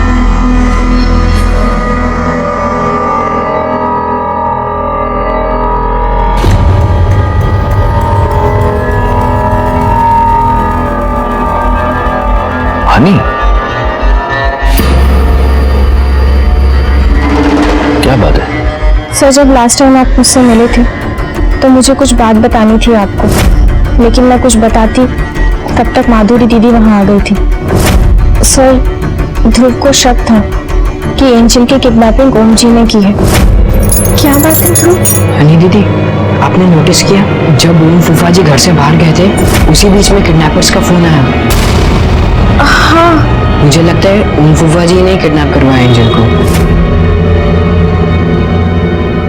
फिर ध्रुव ने क्या किया? सर फिर ध्रुव ने डिसाइड किया कि वो ओम का पीछा करेगा, लेकिन सर मुझे बहुत डर था कि कहीं ध्रुव को कुछ हो ना जाए, इसलिए सर मैंने ध्रुव को लड़की बनाया ताकि ध्रुव पर कोई शक ना करे। शिल्पा, मैं जरा नीचे जाके आता हूँ। हेलो ध्रुव, ओम जी निकल चुके, तुम भी निकलो। लेकिन ये बात तुमने माधुरी को क्यों नहीं बताई? सर हमें पहले सिर्फ ओम जी पर शक था, हम पहले इस बात को कंफर्म करना चाहते थे, लेकिन ध्रुव की मौत के बाद यकीन हो गया कि ओम जी ही गलत है, क्योंकि ध्रुव ही लड़की बनकर उसका पीछा करने गया था। मतलब ये हो सकता है कि ध्रुव का मर्डर ओम ने किया? हो सकता है सर, क्योंकि सर ध्रुव के मर्डर के बाद मैं माधुरी दीदी से बात करने गई थी। किधर जा रही थी? मैं जा रही हूँ माधुरी दीदी को तुम्हारा सब सच बताने के लिए। तो सबको सच्चाई बताएंगे, रुक।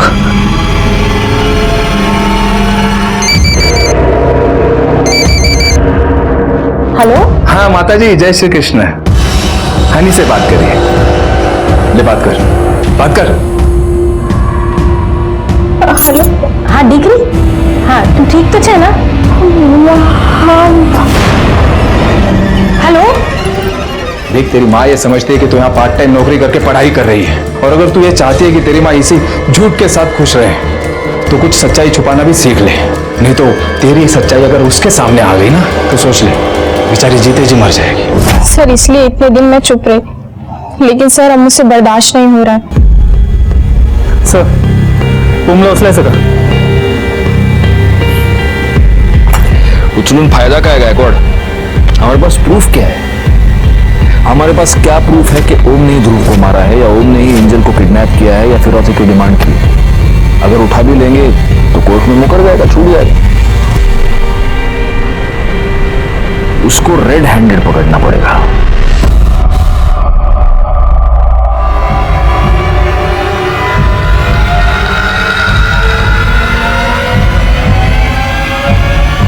शिल्पा, मैं जरा आता हूँ, थोड़ा काम है।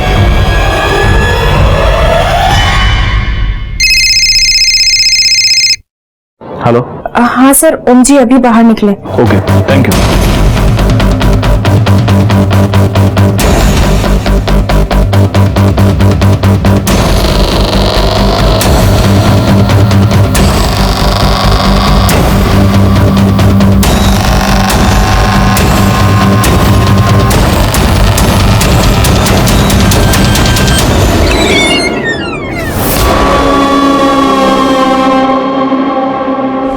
2-3 घंटे होश में रह ले। एक बार तेरी माँ तुझे देख ले, मुझे मेरे पैसे एंजल, एंजल, बैकवर्ड, लड़की क्रिटिकल है, तुरंत लेके जाओ हॉस्पिटल। चलो चल चल चल।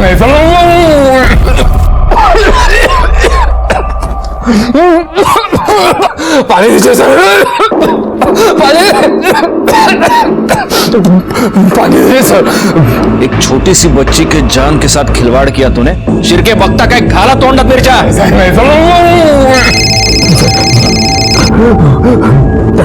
दबे। सर एंजल अब ठीक है। ठीक है, अब ये बता तूने ध्रुव को क्यों मारा? मैंने नहीं मारा सर, बिना मार रहे सर। ध्रुव को ये पता चल गया था कि तूने एंजल को किडनैप किया है और इसीलिए तूने उसका मर्डर किया। वो मेरे पीछे आया जरूर था, पर उससे पहले मुझे पता चल गया था सर। मैंने जब ध्रुव को पहचान लिया तो मैंने उसे घुमा कर चकमा दे दिया। उसके बाद से मैंने भी उसे नहीं देखा था। तो तू ये कहना चाहता है कि जिस दिन मर्डर हुआ उस दिन 5:30 बजे तू उस पार्क में नहीं था? नहीं था सर, मैं तो वो एंजल के लिए वो दवाई लेने गया था। आप चाहे तो मेडिकल वाले से पूछ लीजिए सर। देख ओम, लड़की की किडनैपिंग के जुर्म में तो तू यहां पर सड़ेगा ही। अब बस देखना यह है कि मर्डर के जुर्म में तू फांसी पर चढ़ता है या नहीं। बैकवर्ड, मेरी गट फीलिंग ये कहती है कि ध्रुव का मर्डरर कोई बाहर का आदमी नहीं है, इन्हीं में से कोई एक है जो उसका मर्डरर है। इस ओम के लिए बैग तो चेक कर ली, ये सच कह रहा है। ये मेडिकल शॉप में दवाई की पंप ले रहा था। बचे माधुरी, उसकी बहन शिल्पा, हनी, ड्राइवर भोला और ध्रुव के 3 दोस्त मुदित, आरव और जिमी।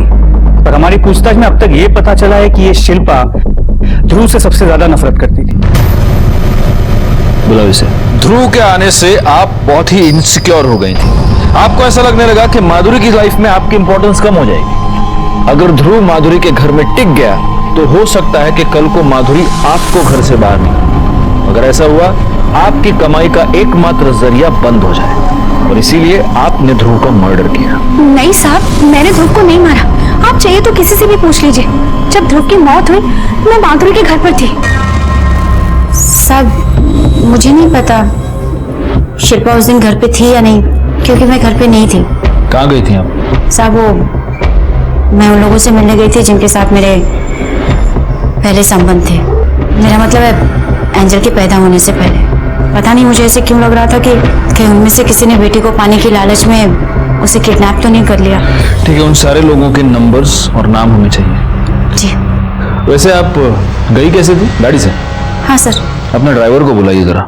सर भोला तो उस दिन से आया ही नहीं, मैं गाड़ी खुद चला कर गई थी और तब से उसका फोन भी बंद है। कहाँ रहता कहाँ है भोला? भोला, भोला नाम है ना तुम्हारा? जी। भोला, शक्ल तो बड़ी कमीनी है तुम्हारी। एक बात बता बोले, ध्रुव की वजह से तुम्हारी माधुरी मैडम ने एक बार तुमको डांट दिया। सिर्फ डांटा नहीं, तुमको थप्पड़ मारा और तुम्हारे मन में इस बात की खुन्नस बैठ गई और इसीलिए तुमने ध्रुव का मर्डर कर दिया। नहीं साहब, कसम खाकर बोल रहे हैं साहब, ऐसा नहीं किया हमने साहब। अच्छा, तो जब ध्रुव का मर्डर हुआ तब तुम कहाँ थे? वो क्या है ना साहब, बिल्डिंग से हमें एक लौंडिया निकलती हुई नजर आई। साले लौंडिया? मतलब महिला निकलती हुई नजर आई हमें। हम थोड़ा लट्टू हो गए उसके ऊपर, गाड़ी के पास ही खड़े हुए थे, उसके पीछे निकल पड़े। हमारी बीवी का फोन आया कि उसे अस्पताल ले जा रहे हैं, तो हम वहाँ से वापस लौट गए, सीधा सोसाइटी गए, वहाँ गार्ड को चाबी दी और फिर सीधा अस्पताल चले गए। 3 दिनों तक अस्पताल में थे साहब, आप चाहें तो किसी से भी पूछ लीजिए। फोन क्यों स्विच ऑफ था? वो क्या है ना कि माधुरी मैडम हमें वक्त बे वक्त फोन करके ड्यूटी पर बुलाती थी और ऐसी स्थिति में हम अपनी बीवी को छोड़कर कहीं जा नहीं सकते थे, इसलिए मोबाइल स्विच ऑफ किया था। कसम खाते हैं साहब। सर वो ड्राइवर भोला सच कह रहा है। उसने वाकई उस दिन चाबी वॉचमैन को दी थी और उसकी बीवी भी प्रेग्नेंट थी, उसे बेटी हुई। और माधुरी और शिल्पा? शिल्पा के मोबाइल रिकॉर्ड के मुताबिक वो घर पे ही थी और माधुरी भी सच कह रही, वो अपने पुराने क्लाइंट्स को मिलने गई थी। अगर सभी क्लीन है तो फिर कल्प्रिट कौन है गायकवाड़? हनी। गायकवाड़ कहीं ऐसा तो नहीं कि ये हनी हमारे साथ गेम खेल रही है? खुद को बचाने के लिए उसने बड़ी चालाकी से हमारा ध्यान उस ओम की तरफ डाइवर्ट कर दिया। एक काम करो, हनी को पुलिस स्टेशन पर बुलाओ। सर ध्रुव मेरे छोटे भाई जैसा था, भला मैं उसे क्यों मारूंगी? जिस शाम को ध्रुव ओम का पीछा कर रहा था, जिस शाम को ध्रुव का मर्डर हुआ, उस शाम को तुम कहां थे? सर मैं अपने घर थी। ध्रुव तू चिंता मत कर, हो सकता है तुझे ओम जी पर ऐसे शक हुआ हो, ओम जी ने नहीं किडनैपिंग की हो एंजल की। सारा सच पता चल जाता, लेकिन पता नहीं वो कैसे मेरी नजरों से हट गए। यानी जब ओम ने ध्रुव को चकमा दिया था, उसके बाद ध्रुव तुमसे मिलने आया था? हाँ सर। फिर क्या हुआ? दीदी मेरा सर बहुत दुख रहा है, मेरे लिए एक गिलास पानी लाना। हाँ। और सुनो, फोन देकर जाओ।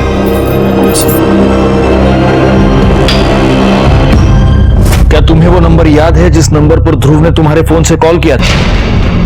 नहीं सर। कितने बजे हुआ था ये सब? सर लगभग यही कोई 4:45 बजे। 4:45 मतलब ध्रुव के मर्डर से आधे घंटे पहले। एक काम करो गायकवाड़, इसके कॉल डिटेल्स निकालो और देखो कि मर्डर वाले दिन 4:45 बजे के आसपास इसके फोन से किसको कॉल किया है। सर। हाँ शोभा। नहीं आज लेट हो जाएगा, लेकिन खाना मैं घर पर आकर ही खाऊंगा। अरे बाहर कभी कुछ खाता हूँ क्या मैं? हाँ चलो रखो सर।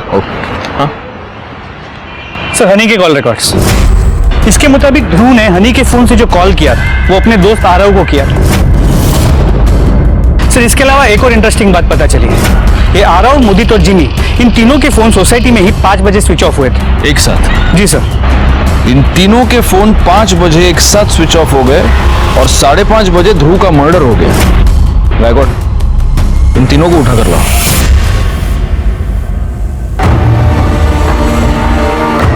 मुझे बचपन में एक बात पता चली थी, जब मिर्ची पेट के अंदर जाती है तब पेट से सारा सच बाहर निकलता है। इसलिए तुम तीनों के लिए हम लाए हैं ये फ्रेश हरी मिर्चियां। चलो लो खाओ, चलो लो उठाओ खाओ। तुम तीनों को ही खत्म करनी है सारी मिर्ची। सर इसने मारा था सर। नहीं सर, मैंने नहीं मारा है, ये दोनों भी मेरे साथ थे सर। हम तीनों का प्लान था सर। ये हो गया फिल इन द ब्लैंक्स। अब डिटेल में पूरी कहानी। चलो सर हमारा प्लान ध्रुव को मारने का नहीं था सर, हमें तो बस एंजल को किडनैप करना था, और इस बारे में हमने ध्रुव से भी बात की थी। ध्रुव तो वो सेक्स चेंज ऑपरेशन क्यों नहीं करवा लेता? I mean, उससे ना तेरे सारे प्रॉब्लम सॉल्व हो जाएंगे यार। फिर तू तेरी बुआ की तरह बार डांसर बन सकता है, तू नाच पाएगा और तेरे पास बहुत सारे पैसे आ जाएंगे। फिर हम भी तेरा जो भी बिजनेस होगा वो थोड़ा मैनेज कर लेंगे। वो सब तो ठीक है, लेकिन सेक्स चेंज ऑपरेशन बहुत एक्सपेंसिव है। अरे यार लेकिन वो इतने पैसे कहाँ से लाएगा? बुआ से मांग ले, उनके पास 2 फ्लैट है। बुआ पहले से ही मेरे लिए बहुत कुछ करती है, उनसे मांगना ठीक नहीं होगा। ठीक है, हम एक काम करते हैं, वो जो तेरी छोटी बहन है ना जो घर में रहती है, एंजल, उसका किडनैप कर लेता है। बट आई स्वेयर सर, हमने एंजल का किडनैप नहीं किया सर। एंजल का किडनैप करके ना किसी ने तो हमारी हेल्प की है। जिसने किडनैप किया उसे करने दे, लेकिन हम ऐसा क्लेम करेंगे कि एंजल का किडनैप हमने किया है, फिर कॉल करके पैसे ले लेंगे। बुआ वैसे भी परेशान रहती है, हम ऐसा नहीं कर सकते। उस दिन 4 बजे हमें ध्रुव सोसाइटी में मिला। ध्रुव, हम तुझे ही अभी कॉल करने वाले थे। क्यों? अरे हमने तेरे लिए ना एक मैनेजर की अरेंजमेंट किया है, जो तो लड़का हो के भी तुझे बार डांसर बना सकता है। बस एक काम कर, 6 बजे ना वो रामनगर वाला गार्डन है ना, वहां आ जा। फिर हम तीनों ने मिलकर एक प्लान बनाया कि हम ध्रुव को डराएंगे। मैं 15 मिनट में निकल रहा हूँ गार्डन के लिए। हाँ आ जा। वो आदमी किधर है जो मुझसे मिलने आने वाला था और मुझे डांस बार में काम दिलाने वाला था? हाँ वो भी आ ही जाएगा। बोल, हम जैसा बोलेंगे वैसा करेगा या नहीं? ए चाकू नीचे रखा, देख कुछ गलत होगा ना, मैं नहीं करूंगा। कुछ गलत नहीं है, बस तुझे ना तेरी बुआ से एंजल की किडनैपिंग के पैसे लेने। गलत काम है ये नहीं करने वाला मैं। हम तुझे तेरा हिसाब दे देंगे। अरे तेरे पास अपने खुद के पैसे होंगे जिससे तो अपना सेक्स चेंज का ऑपरेशन करा सकता है। मेरे को कोई ऑपरेशन नहीं कराना है। अबे तुझे नहीं करना ना, मत कर। हमें पैसे कमाना है, बहुत सारी चीजें मंगाई है ऑनलाइन, हमें सब खरीदनी भी है, इसलिए चुपचाप अपना मुंह बंद रखना, समझा? ए पागल है क्या? मैं तुम लोग से बात नहीं कर रहा, ये गलत है। मतलब एक जुर्म करने के बाद भी, एक मर्डर करने के बाद भी तुम तीनों को चैन नहीं मिला। तुमने माधुरी को रैंसम कॉल किया। हमें ज्यादा नहीं, बस 10 लाख चाहिए। आरव, मुदित और जिमी पर जुवेनाइल कोर्ट में मुकदमा चलाया गया और सजा के तौर पर उन्हें जुवेनाइल होम भेज दिया गया। ये चारों बच्चे कुछ ज्यादा पाने की लालच में अपने जिंदगी के सबसे अच्छे दिन गंवा बैठे और बेचारा ध्रुव तो अपनी जान से हाथ धो बैठा। कि युवा हमारे देश की शक्ति है, ये हम पर निर्भर करता है कि हम उस शक्ति को सही दिशा दें। मैं इंस्पेक्टर राजेश जाधव आपसे विदा लेता हूं। दोबारा मिलूंगा, तब तक सतर्क रहिए और देखते रहिए क्राइम पेट्रोल दस्तक, क्योंकि मकसद बताना नहीं, बचाना है। जय हिंद। क्राइम पेट्रोल के ऐसे ही मजेदार एपिसोड्स देखने के लिए हमारे चैनल को सब्सक्राइब करें